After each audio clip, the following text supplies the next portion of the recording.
Bonjour ma chère femme introvertie, j'espère que tu vas bien. Si tu ne me connais pas, je suis Séverine Lévy, je suis introvertie comme toi et j'ai choisi d'aider les femmes à mieux comprendre leur introversion pour qu'elles en deviennent fières, pour qu'elles découvrent leurs qualités et leurs forces. Parce que je sais à quel point ça peut être handicapant pour une femme de ne pas se sentir comme les autres.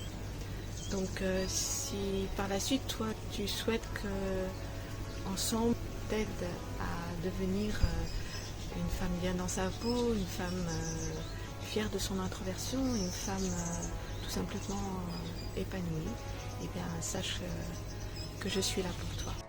Comment ne plus souffrir en amour quand on est introverti? En tant qu'introverti, tu auras besoin d'un homme avec lequel tu pourras te connecter de façon plus profonde. Tu ne pourras pas te connecter avec tout le monde. Tu auras besoin d'un homme qui va te ressourcer et non t'épuiser quand vous serez ensemble. Tu peux essayer d'être en couple avec un extraverti si l'autre respecte ton besoin de solitude, s'il te permet d'être authentique à 100%. Mais personnellement, j'ai essayé, j'ai été mariée avec un extraverti, ça a fonctionné.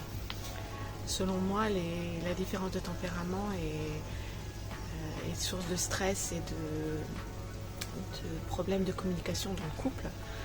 Les extravertis sont tellement différents de nous que ça paraît difficile d'arriver à se comprendre. On a l'impression souvent que l'autre met de la mauvaise volonté, mais c'est pas du tout ça en fait. On a réellement deux tempéraments complètement différents en nous, et ce sont des tempéraments que l'on ne peut pas changer.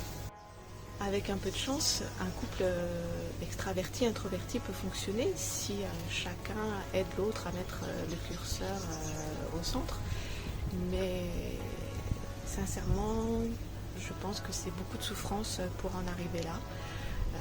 Et on s'épuise énormément à vouloir essayer d'être quelqu'un que l'on n'est pas. Moi, j'ai choisi mon mari extraverti parce qu'il vivait à 2000 à l'heure. Et lui a été séduit pour mon côté, pour ma douceur, pour mon calme, pour mon empathie, pour ma capacité d'analyse. Au début, c'est vrai, quand on se choisit, on pense que c'est une bonne chose de choisir quelqu'un qui nous apportera ce qu'on n'a pas, avec qui on sera complémentaire.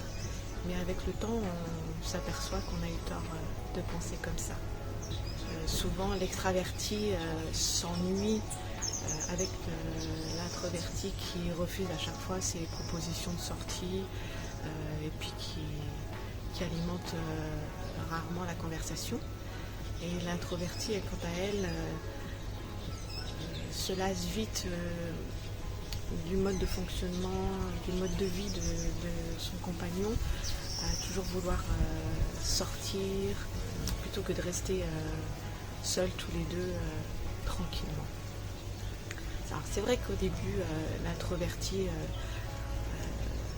va trouver ça super d'être en fan normale, embarqué dans les activités de son conjoint, mais malheureusement elle s'apercevra vite que ça l'épuise, que ça lui demande énormément d'efforts, tant au niveau psychologique que physique. Donc du coup, forcément à un moment elle va dire stop et elle va rompre. Oui, malheureusement, la rupture est souvent inévitable parce que l'extraverti ne voit pas pourquoi il changerait, vu que c'est pour ça que son introverti l'avait choisi au départ pour son dynamisme. Donc tu l'as compris, le couple introverti est selon moi le plus judicieux, le plus harmonieux. Quoi de mieux que de vivre aux côtés de quelqu'un qui nous comprend, qui respecte notre tempérament, nos besoins de solitude, nos silences. Il n'y a rien de plus merveilleux. Et je te rassure, tous les introvertis ne sont pas tous pareils, on a tous notre personnalité, donc chacun pourra quand même apporter à l'autre quelque chose et vous ne serez pas tenté de rester dans votre zone de confort. Enfin, l'idéal serait que tu aies une pièce à toi pour respecter ton besoin de solitude, parce qu'une introvertie privée de son espace devient vite grognon et s'épuise rapidement. Si tu ne peux pas avoir cette pièce, eh bien, je t'invite à te plonger dans une activité que tu aimes, comme la peinture, la sculpture, la cuisine, quelque chose qui te permette de t'épanouir et de le faire seul et de respecter donc ce besoin. Tu peux avoir peur de perdre cette solitude si tu te mets en couple, mais d'où l'intérêt d'être clair dès le début et puis de choisir un partenaire introverti comme toi. Pour qu'un couple fonctionne, il faut selon moi que chacun se connaisse bien, que chacun ait fait du développement personnel, que chacun ait appris à s'aimer et ait confiance en lui. C'est vrai que deux personnes bien intentionnées, respectueuses, qui ont fait chacune de leur côté du développement personnel et qui se rencontrent, eh bien c'est très très puissant et ça peut faire une sacrée belle rencontre, vraiment.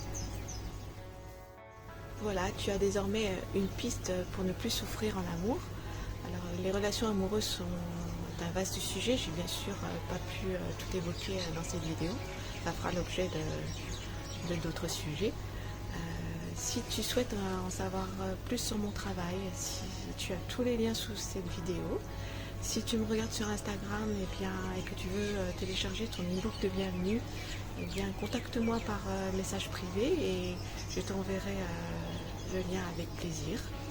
En attendant, je te souhaite une très belle journée ou une très belle soirée.